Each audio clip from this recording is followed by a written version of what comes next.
ڕەنگە ئەم پەناگەیە وەک پێویست گەورە نەبێت، بەڵام ئەمە شوێنێکی خۆشی بچووکە بۆ ئەم پیاوە و خێزانەکەی. بە گوتەی سەرۆکی وڵات زەوی لەرزەکە بە گوڕی 7.8 لە 6 مانگی دوودا ڕوویدا کوژرانی پتر لە 52,000 کەسی لێکەوتەوە کە بەشی زۆری لە تورکیا بوون. 300,000 باڵەخانە لە تورکیا دارمان یان بە قورسی زیانیان لێکەوتووە.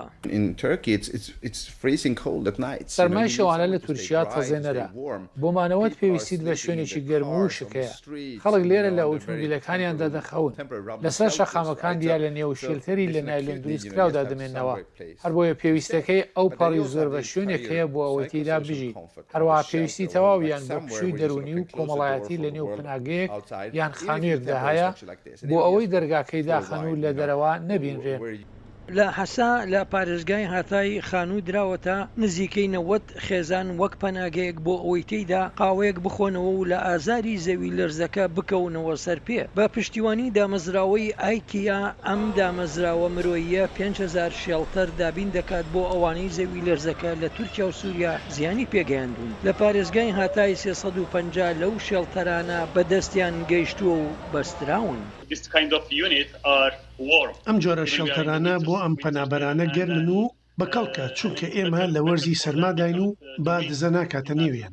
پێشتر ئەوان لە چادر دابوون و ئەوان ئێستا بەگشتی لە سیستەمی بنیاتی شەڵتەرەکە خۆشحاڵن.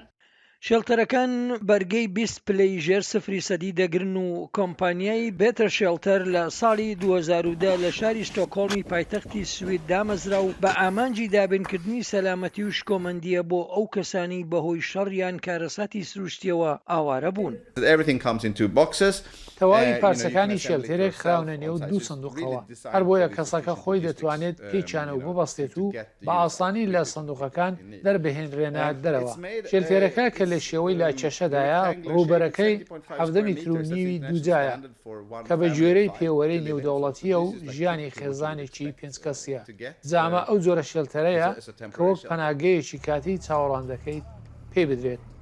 دەرگای چوونە ژوورەوەی شێڵتەرەکە قوفڵ دەدرێت و 4 پەنجەرە و سەربانێکی هەیە. تیمێکی 4 کەسی دەتوانێت بە 4 هەتا 6 کاتژمێر شێڵتەرێک ببەستێت و بۆ چەندان ساڵ بەرگە بگرێت.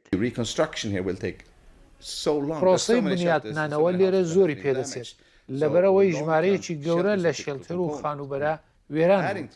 هەر بۆیە بۆ ماوەیەکی درێژخایەن شێڵتێرەکان گرنگن.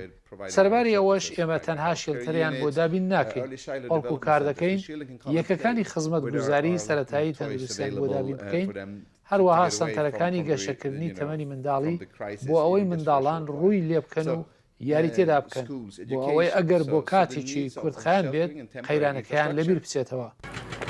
ئەرک ستێنبەرگ پرۆفیسۆری یاریدەدەر لە کۆلیژی KTH بۆ ئەندازیاری بیناسازی لە ستۆکۆڵم پێی وایە کێشەکە ئەوەیە کە بنیادنانی هەر پەناگەیەکی کاتی بە خێرایی دەبێتە شوێنێکی هەمیشەیی تەنانەت ئەگەر ئەو پەناگەیە لە چادریش دروست کرابێت. بۆ نمونە لە میانەی کۆچی گەورەی سووریەکان لە ساڵی 2015دا ئێمە زۆر چارەسەری خراپ بۆ نیشتەجێبوونمان لە لێواری ئەوروپا بەدی کرد. هەر بۆیە ئەگەر پەناگەی باشتر بتوانێت بارودۆخی ژیانی باشتر بۆ کەسەکان دابین بکات لەو حاڵەتانەدا من پشتیوانی لەوە دەکەم.